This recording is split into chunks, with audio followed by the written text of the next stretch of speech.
കൈ നോക്കി ഭാവി ഭൂതം വർത്തമാനം പറയുന്നതിൽ കഴിവേറിയായിരുന്നു വിക്രമാദിത്യ ഗാരു. 5 തന്നാൽ 10ന്റെ ഫലം പറയും. അണ്ണൻ ഇന്ദിരാഗാന്ധിയുടെ കൈ വരെ നോക്കി പ്രവചിക്കുന്നു.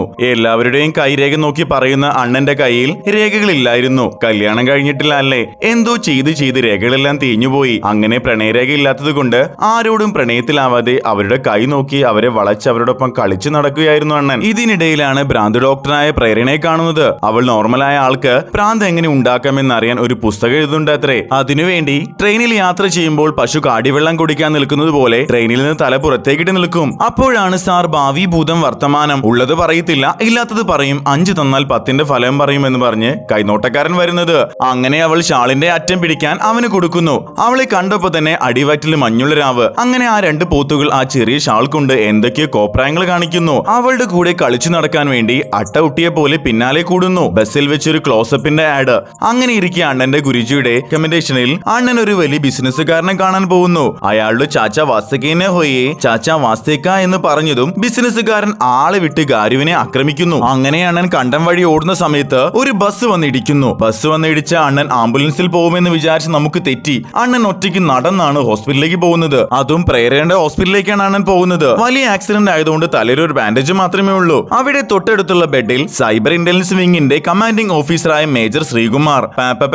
അങ്ങനെ അവർ കൂടുതൽ അടുക്കുന്നു. അങ്ങനെ ഒരു ദിവസം കൈനോട്ടക്കാരൻ പെണ്ണിന്റെ കൈ നോക്കി പറയുന്നു, ഈ കുട്ടി മരിക്കേണ്ട സമയം കഴിഞ്ഞിരിക്കണു, അതുകൊണ്ട് ഇനി മരിക്കും വരെ ഒടുക്കത്തെ ആയുസായെന്ന്. പഹയൻ പറഞ്ഞു തീരുന്നതിന് മുൻപേ പെണ്ണിന്റെ മൂക്കിൽ നിന്നും രക്തം. ഇപ്പൊ നീ അല്ലട തൊരപ്പ പറഞ്ഞത് പെണ്ണിന് ഒടുക്കത്തെ ആയുസാണെന്ന്. ഹോസ്പിറ്റലിൽ എത്തിയപ്പോൾ ചികിത്സയില്ലാത്ത ബ്രെയിൻ ട്യൂമർ ആണത്രേ അവൾക്ക്. അട ഗൊമ്മാളെ. അങ്ങനെ ഒരു ദിവസം പെണ്ണിനെ അവന്റെ വീട്ടിലേക്ക് അവൻ ക്ഷണിക്കുന്നു. അറിയാലോ എന്തിനായെന്ന്. യാദൃശ്ചികമായി കൈനോട്ടക്കാരന്റെ മുറിയിൽ നിന്ന് ഒരു ബുക്ക് കിട്ടുന്നു. ആ ബുക്കല്ല അവന്റെ ഡയറിയാണ് കേട്ടോ. അണ്ണന്റെ ബുക്ക് വായിച്ചപ്പോൾ അവൾക്ക് സത്യം മനസ്സിലാകുന്നു. ആരെങ്കിലും ഒരാൾ മാത്രമേ ജീവിച്ചിരിക്കുകയുള്ളൂ. അങ്ങനെ ഇരിക്കെ അണ്ണൻ സത്യം പറയുന്നു, എന്റെ കയ്യിൽ രേഖകളില്ല, അതുകൊണ്ട് പ്രണയം വേണ്ട, ചാച്ച വാസ്തകീന ഹുയെ ആണെങ്കിൽ ഓക്കെ ആണെന്ന്. ഇതിനിടയിൽ അവളുടെ അസുഖത്തിന് പുതിയൊരു ചികിത്സ കണ്ടെത്തുന്നു. അങ്ങനെ അണ്ണൻ പറയുന്നു, അവസാനമായി നമുക്കൊന്ന് കളിക്കണ്ടേ, എന്റെ ഒടുക്കത്തെ കളി കൂടെ നീ ഒന്ന് കാണുന്നു പറഞ്ഞ് അവർ രണ്ടുപേരും കള്ളനും പോലീസും കളിക്കുന്നു. കളി കഴിഞ്ഞ് അണ്ണൻ നൈസായി ലണ്ടനിലേക്ക് പോകുന്നു. ലണ്ടനിലെത്തിയ അണ്ണന് അവളുടെ ഒരു കുറിപ്പ് കിട്ടുന്നു.